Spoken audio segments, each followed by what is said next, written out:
Welcome back to Author Experts with me, Heather Marie, and I have a special guest today, Mike Crowder, who is an author and illustrator.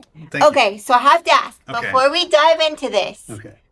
this shirt is amazing. Tell me about this shirt. This shirt is actually a print of a painting that a friend of mine, Roxy Rich, does. She has a website called prettypaintings.com, and she sells these shirts and paintings and prints.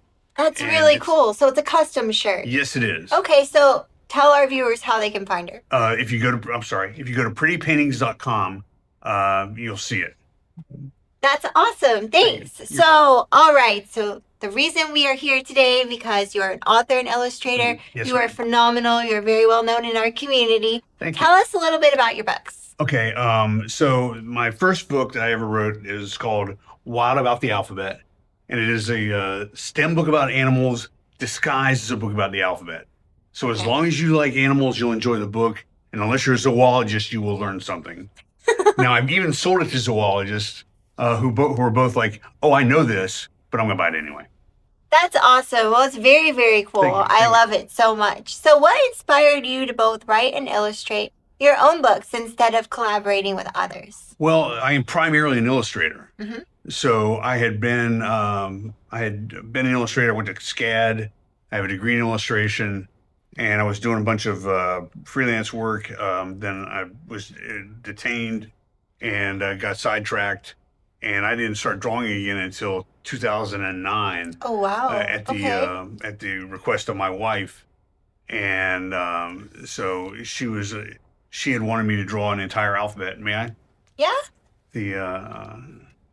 So this picture here, the chimpanzee in the shape of a letter M, that was part of a college project we did. That is so cool. And she said, "Oh, you should draw an entire alphabet." And I'm like, "Honey, I don't want to draw an alphabet."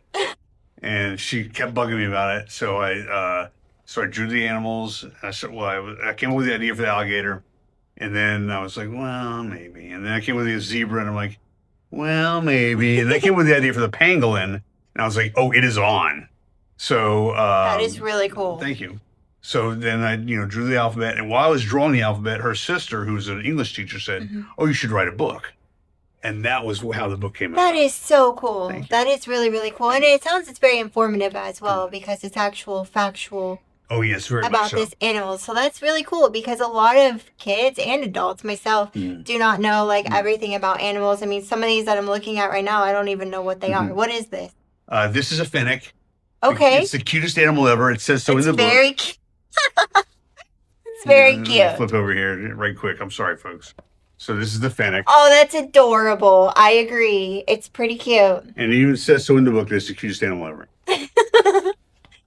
So do you usually imagine the story first, or do the illustrations come to you before the words? Like I said, as an illustrator, it was the pictures first. Yeah, and then that's very, very cool. That's really cool to see the other side of it because myself, just being an author and not an illustrator, obviously I'm putting the words together first, and then the illustrator kind of does that. So it's really cool to see that you do both. It's awesome. So how do your illustrations help bring the text to life for children who are just learning to read? Well, like especially with the alphabet book. Yeah. I know a number of children who learn the animals before they even learn how to read. Yeah. Absolutely. They're learning the alphabet, A, B, C, D, E, F, G, but they're also learning the animals, even though they're very clumsy saying them, some of them.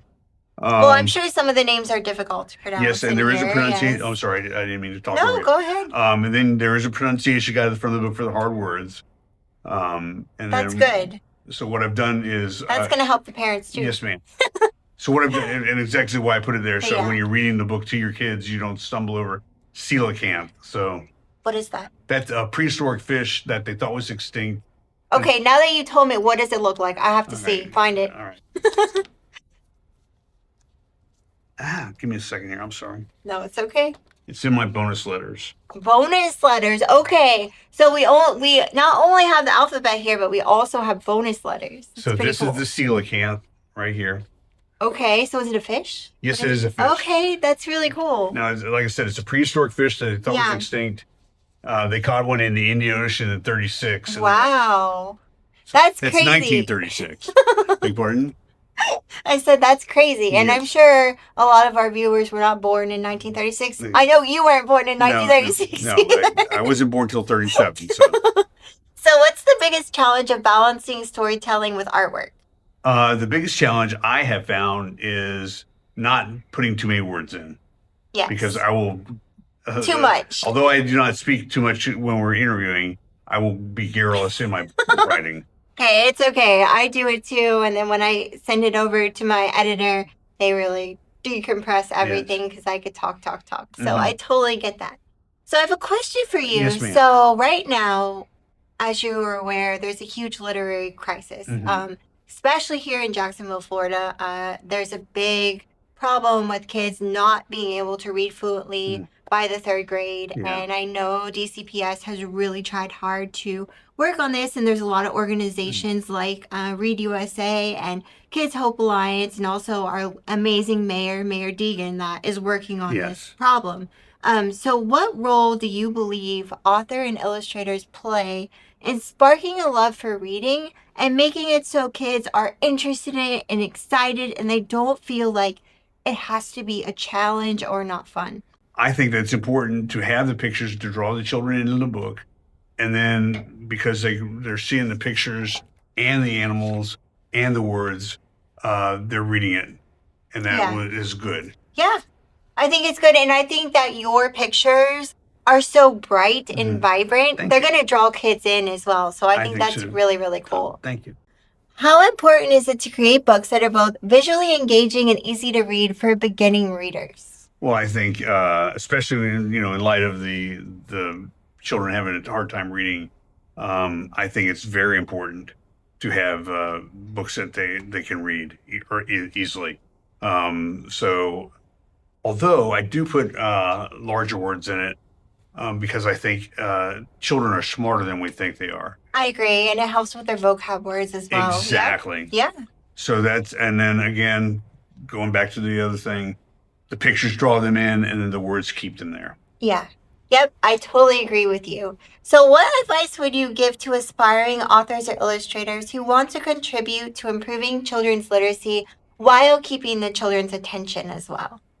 I think that it's very important for authors to know their grammar and their punctuation, and like don't be afraid of big words. I have them in my books, and as far as illustrations, study illustration. What I recommend is what I did when I taught art to kids. Was I So, always you were an art teacher too. Yes, You ma'am. left Yes, that out. Oh, you didn't ask. I was an art teacher. So what I used was a book. There's a book called "Drawing on the Right Side of the Brain" by Betty Okay. Edwards, and there's another book called "How to Draw Comics the Marvel Way" by Stan Lee and John Buscema. Okay. And I recommend both of those books highly for learning how to draw. Those and sound like illustrate. really cool books. And Thank that's you. so cool that you were an art teacher. So, how long were you an art teacher and how old were these kids? I was an art teacher for 2 years, and I Okay. taught kids that were basically K through 8. That is really cool. I didn't even know that about you. Oh, well. Okay, so the most important question: how do our viewers find you? How do they find your books? Okay. How do they find out more information about you? How do they contact you? Do you have a website? I do have a website. Okay. And my website is called authormikecrowder.com. Very clever. And that's Crowder with a Crowder. And so there's that way. You can find my books on Amazon. My email is mike.crowder@ymail.com. And I'm not going to give you my phone number. But Are your books available in local bookstores? Where can they find your books to purchase? They have them at Chamberlain Books downtown. Okay. And there are some other bookstores around town that have the books. I don't know if they've sold out. And they can find it on your website, Yes, ma'am. mikecrowder.com. Yes, ma'am. And they can also, I'm sure, find them on Amazon as well. Yes, ma'am. They are available on Okay. Amazon. That is so awesome. Thank you you. so much for coming very welcome. today. And thank you for being with us today. Another episode of The Author Experts with me, Heather Marie. And me, Mike Crowder.